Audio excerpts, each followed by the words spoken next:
দর্শক, আমরা বিসিবির চিকিৎসা নিয়ে কথা বলছিলাম কিভাবে হবে, সেখানে আমরা অ্যাডহক কমিটির কথা বলছিলাম এবং গঠনতন্ত্র পরিবর্তন করতে হবে সেটা বলছিলাম।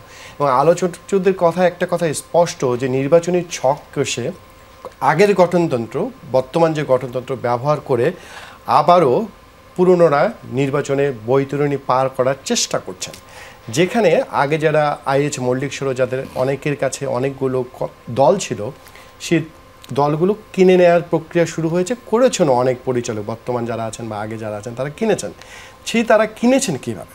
কাসার ভাই, যে প্রশ্নটা আপনাকে রেখে শেষ করেছিলাম, মানে দুবাইয়ের দল কি ডলারে কেনা হয়েছে নাকি বাংলাদেশে টাকা দেওয়া হয়েছে? এই দেন দরবারটা হয়েছে আপনার চ্যাম্পিয়ন্স ট্রফির সময়। চ্যাম্পিয়ন্স ট্রফির সময় আপনি দুবাইতে বেশ কয়েকটা খেলা ছিল বাংলাদেশের, সেখানে আপনি যে নামটা বললেন এইচ মল্লিক, তার সাথে আমাদের বর্তমান ক্রিকেট বোর্ডের বেশ কয়েকজন পরিচালকের বৈঠক হয়েছিল। এবং সেই বৈঠক মানে আপনি আনঅফিশিয়াল বৈঠক, হয়তো খেলা দেখতে এসেছিলেন একসাথে, সেখানেই তাদের সাথে এক ধরনের দেন দরবার হয়েছে যে আপনি কিভাবে কি করবেন না করবেন সে মানে ক্লাবগুলোর। কারণ যেটি আপনি বললেন যে এইচ মল্লিকের কাছে প্রায় 30-40টার মতো ক্লাব ছিল, কিন্তু যেহেতু তিনি এখন সিনে নেই, এইভাবে তিনি এই ক্লাবগুলোর কি অবস্থা হবে, কারণ এই ক্লাবগুলো থেকে কিন্তু কাউন্সিলরশিপটা আসবে এবং যেটা পরবর্তী নির্বাচনে যেটা আপনি বললেন যে ছক সাজিয়ে নির্বাচন, সেই ছক সাজাতে হলে তো এই ক্লাবগুলোকে আমার হস্তগত করতে হবে বা নিতে হবে। আমি আপনার একটা কিছুদিন আগে আপনার একটা প্রোগ্রাম দেখছিলাম, রিপোর্ট দেখছিলাম, সেই রিপোর্টের মধ্যে আপনি নিজেই উল্লেখ করেছেন যে মল্লিক সাহেব এই ক্লাবগুলো চালানোর জন্য 10 লাখ টাকা করে দিতেন, কিন্তু এখন যেহেতু উনি সিনে নেই, এই ক্লাবগুলো তো কাউন্সিলরশিপ রয়েছে বা এই ক্লাবগুলোর ভোটার রয়েছে, তো এরা কারা কিভাবে নেবেন? তো এই প্রক্রিয়ার মধ্যে মল্লিক সাহেব ওখান থেকে বসেই ধরেন এই পুরো আপনার এক ধরনের একটা ছক তিনি কষে এই ক্লাবগুলোর সাথে দিয়ে দিয়েছেন এবং খুব সম্ভবত সেখানে তিনি একটা শর্তও দিয়েছেন যাতে তিনি বা তাকে নিয়ে যেন বড় ধরনের কোনো জটিলতা না পড়েন বা পরবর্তীতে তৈরি না হয়।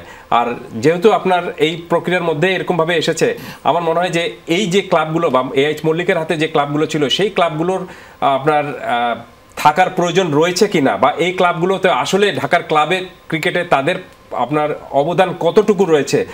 ফার্স্ট ডিভিশন, সেকেন্ড ডিভিশন আমি বলছি না যে বা প্রিমিয়ার লিগের যে ক্লাবগুলো রয়েছে সেগুলোর অবদান নেই, অবশ্যই অবদান রয়েছে, কিন্তু ছক সাজিয়ে নির্বাচনের জন্য যে আপনি থার্ড ডিভিশন এবং সেকেন্ড ডিভিশনের ক্লাবগুলোর যে কাউন্সিলরশিপ যেটা তৈরি করেছিলেন, সেটা কতখানি আপনার ক্রিকেটের জন্য, আমাদের ভবিষ্যৎ ক্রিকেটের জন্য সেটা কতখানি কার্যকর হবে বা সেটার আদৌ প্রয়োজন রয়েছে কিনা, সেই প্রশ্নটা কিন্তু তোলার সময়টা এখন এসে গিয়েছে। এটা শুধুমাত্র আপনার ক্লাবের ক্ষেত্রে না, আমি বলছি যে জেলা এবং বিভাগীয় ক্ষেত্রে যেসব যারা এসেছিলেন এখানে, তারা আসলে এই তাদের নিজস্ব জেলার বা বিভাগের কোনো বড় ধরনের ভূমিকা রাখতে পেরেছেন কিনা, সেটাও আমি মনে করি যে যাচাইয়ের এবং আপনার একটা যাচাইয়ের একটা সুযোগ বা সময় কিন্তু এখন এসেছে যে তাদেরকে সেই রকমভাবে তারা যদি সেখানে তাদের যে কাজের জন্য তারা এসেছিলেন সেটা যদি তারা করতে না পারেন, তাহলে তাদেরকে পরবর্তী নির্বাচনে তারা যদি অংশও নেন, তাহলে যারা ভোটার রয়েছেন তারা যেন ঠিক বুঝে যেন তাদেরকে সেইভাবে ভোটটা প্রয়োগ করেন। কাসার ভাই একটা খুব বড় ধরনের অভিযোগ করেছেন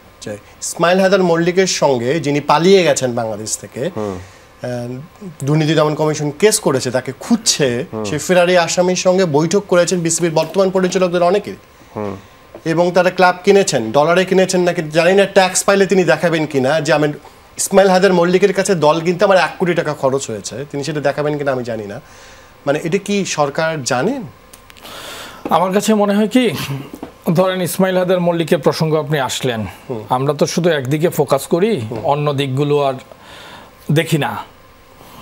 উনি চলে গেছেন বাইরে, বাট তার যে নির্দেশনাগুলো কারা প্রতিপালন করছেন এবং তারা কি আরও বেশি পাওয়ারফুল হয়ে উঠছেন কিনা। আমরা যে আপনার শোতে এসে কথা বলি বা বিভিন্ন জায়গায় ক্রিকেট বোর্ডের অনিয়ম অনাচার নিয়ে কথা বলি, এখন একটা নতুন ট্রেন্ড শুরু হয়েছে কি জানেন, মানে আগে আমরা দেখেছি করাপশন নিয়ে কথা বলেছি স্পষ্টভাবে, গত 15 বছর আমরা কথা বলেছি স্পষ্টভাবে করাপশন নিয়ে। আপনার প্রতি থ্রেট আসতো নানান ধরনের, আপনার প্রতি অনেক অভিযোগ আসতো, আপনাকে অনেক বঞ্চনার শিকার হইতে পারতো, আপনার এগেনস্টে মামলাও হইতো। এখন একটা ট্রেন্ড শুরু হয়েছে কি জানেন, বর্তমান সময়ে আপনি অন্যায়ের প্রতিবাদ করছেন, আপনার বিরুদ্ধে বিভিন্ন সোশ্যাল মিডিয়ায় আপনার অত্যন্ত দুর্বল দিক কিংবা আপনাকে হেয় প্রতিপন্ন করবার জন্য পাল্টা নিউজ করানো হচ্ছে। এটা কিন্তু এই সময়ে আপনি দেখবেন সৎ ব্যক্তি যারা কথা বলছেন তাদেরকে অসৎ বানানোর একটা প্রক্রিয়া চলছে, এই ক্রিকেট বোর্ডের ভেতর থেকে আসছে। এই ক্রিকেট বোর্ডের আমরা যারা বলছি গত 10-15 যাব, ওরা নিজেদেরকে আপনার সেভ করবার জন্য প্রত্যেকটা জায়গায় প্রতিবন্ধকতা তৈরি করছেন। মানে আপনি আমাকে একটু বলবেন, এই যে এক একজন মানুষ 10-12 বছর যাবৎ কাউন্সিলর আছেন, কাউন্সিলর থাকতেই পারেন, আপনার পরিচালক হয়ে আছেন, এটাতে কি এত প্রেম বা মধুটা কি? This is the voluntary service. আপনাকে কেন মানুষের এত চাপ, মানুষ সোশ্যাল মিডিয়ায় আপনার এত বদনাম, আপনার সব কিছু মিলে আপনাকে এই পর্দাতে থাকতে হবে? This is the voluntary service. এবং আপনার এটাতে কি আপনার প্রটোকলটা কি? যে ক্রিকেট বোর্ড, হ্যাঁ একটি বিত্তশালী, এখন আপনার মিডিয়া কাভারেজ আছে, আপনার সম্মান আছে, অনেক কিছু আছে, বাট আপনার প্রটোকল আপনাকে মনে রাখতে হবে। কায়সার ভাই সার্চ কমিটি নিয়ে আপনার প্রটোকল দাবা ফেডারেশনের এক্সিকিউটিভ কমিটির মেম্বার হিসেবে যা, ক্রিকেট বোর্ডের তা, ফুটবল ফেডারেশনেও তা। সো আপনি কিসের মোহ, কি এত মোহ যে আপনি ক্রিকেট বোর্ডে আসবার জন্যে এত ধরনের অবস্ট্রাকল তৈরি করছেন? আমার কাছে এই জিনিসটা, আমি যখন সিম্পলি জিনিসটা ভাবি যে এটা আমার কন্ট্রিবিউট করবার জায়গা, আমার পকেট থেকে টাকা এনে আমি ক্রিকেট বোর্ডে আসতেছি, আমার কোনো টিএনআই, ডিএনআই, ডেইলি অ্যালাউন্স নাই। আমরা যারা ম্যাচ রেফারি করি তারা বরঞ্চ অনেক বেশি সুবিধা পাই, কিন্তু বোর্ডের কাউন্সিলররা বলেন, বিভিন্ন কমিটির মেম্বার বলেন, পরিচালক বলেন, পরিচালকটা বাইরে ট্যুরে গেলে হয়তো কিছু সুবিধা পান, কিন্তু বোর্ড সভাপতি সহ সবার this is the absolutely voluntary service. তো এটার জন্য এত প্রতিযোগিতা, এত সিন্ডিকেট, এত অনাচার, মানে এগুলো না, আর আমরা যদি সোজাভাবে দেখি ভালো কিন্তু লাগে না। তার মানে বিহাইন্ড এটার অনেক কিছু রয়েছে। আপনার ক্রিকেট তো আগায় না, আপনি 10 নম্বর র্যাঙ্কিং হন, আপনি 6 থেকে 10-এ গেলেন গত 12-15 বছর ধরে। তো আপনি যদি এত অনাচারের ভেতর দিয়ে যায়, আপনার যদি সুশাসন না থাকে, আপনার ঘরে যদি দোদক এসে, সুশাসন কি এটা হতে পারে না যে বর্তমান সভাপতির নামে অনেক ধরনের এলিগেশন অন্তত আসছে, সত্য মিথ্যা অন্য বিষয়, কিন্তু আগে হয়তো তাও আসতো না নাকি?